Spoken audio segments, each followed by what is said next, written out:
Let's transfer my data and files and picture and text messages and other apps to my Honor 600 5G. So I'm transferring my old phone. So I click this, settings, use location, then I type clone in my Honor 600. So this is the device clone. Settings of Honor 600 5G. So I click this is the new device. Only this time. Access, calendar, yes.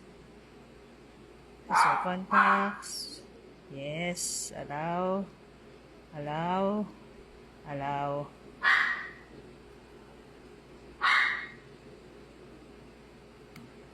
So connect from the old phone,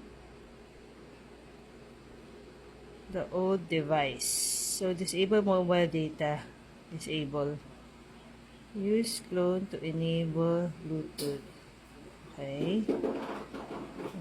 Bluetooth. Use this to connect to old phone. Connect.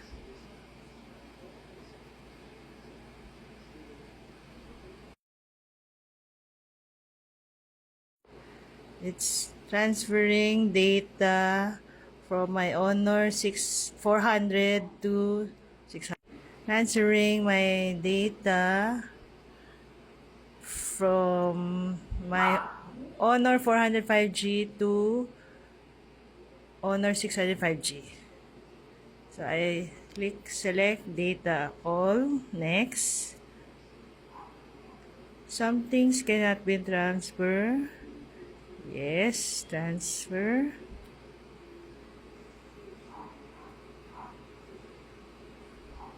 So it's transferring all the data and files and photos and apps now from my Honor 400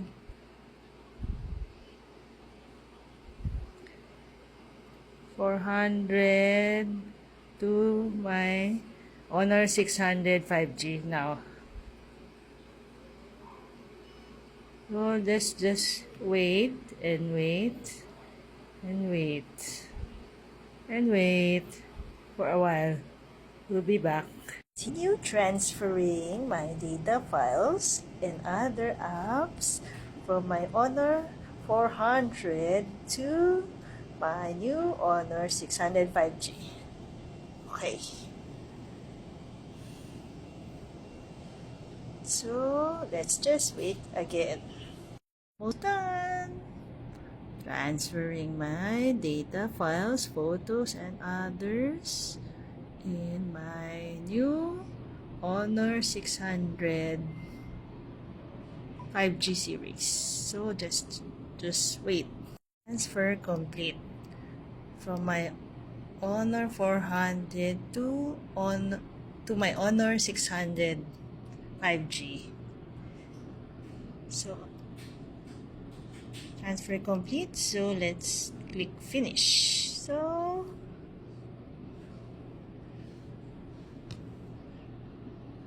I can use my Honor 600. Oops. Now I can use my Honor 600 5G starting today. So all my pictures, data, apps, and others already transfer. So get your own Honor 600 5G or Honor 600 Pro at any Honor stores or gadget stores that has Honor 600 5G series. Okay, happy shopping!